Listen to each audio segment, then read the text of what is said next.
ছত্তিশগড় রাজ্যের বিজাপুরে মাওবাদীদের সাথে সংঘর্ষে ৩ ভারতীয় সেনা নিহত। বিস্তারিত জানতে এনআইপি নিউজের সাথেই থাকুন।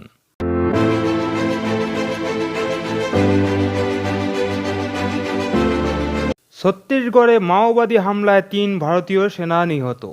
ভারতের ছত্তিশগড় রাজ্যের বিজাপুরে মাওবাদীদের সাথে সংঘর্ষে ৩ সৈন্য নিহত হয়েছে। ছত্তিশগড় পুলিশের তরফে জানানো হয়েছে, বিজাপুর সুকমা সীমান্তবর্তী জোনাগুড়া ও আলিগুড়ায় গুলির লড়াইয়ে ৩ জওয়ানের মৃত্যু হয়েছে। আহত হয়েছেন কমপক্ষে ১৪ জন জওয়ান।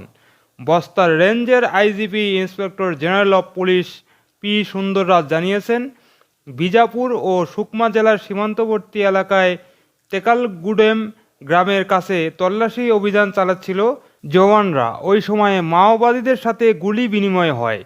যেখানে এই লড়াই হয়েছে সেখানে ২০২১ সালে ২২ জওয়ানের মৃত্যু হয়েছিল।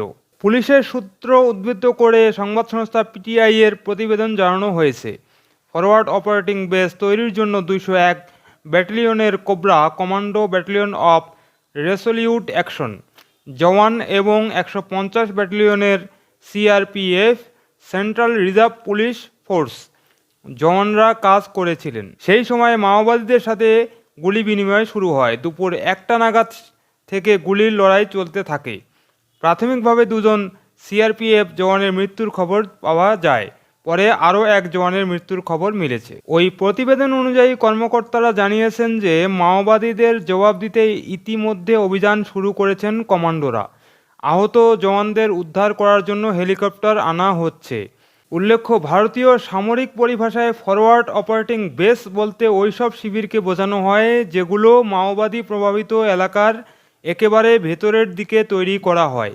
তাতে জওয়ানরা থাকেন। আর কোবরা হলো সিআরপিএফের বিশেষ ইউনিট, যে বাহিনী জঙ্গলে লড়তে দক্ষ।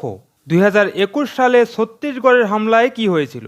বছর ৩ আগে ওই ঘটনা ঘটেছিল। ২০২১ সালের এপ্রিলে বিজাপুর সুকুমার তেকালগুডেম গ্রামের কাছে জওয়ানদের উপর হামলা চালিয়েছিল মাওবাদীরা।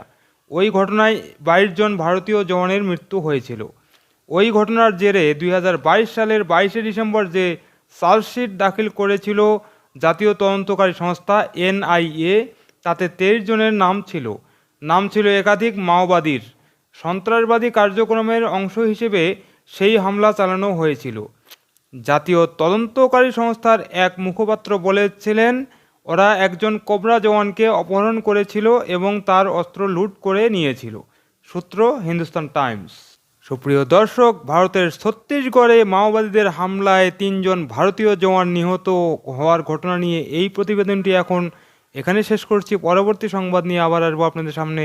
সে পর্যন্ত ভালো থাকবেন, ভালো রাখবেন এবং চ্যানেলটি সাবস্ক্রাইব করে এনআইপি নিউজের সাথেই থাকবেন। ধন্যবাদ সবাইকে।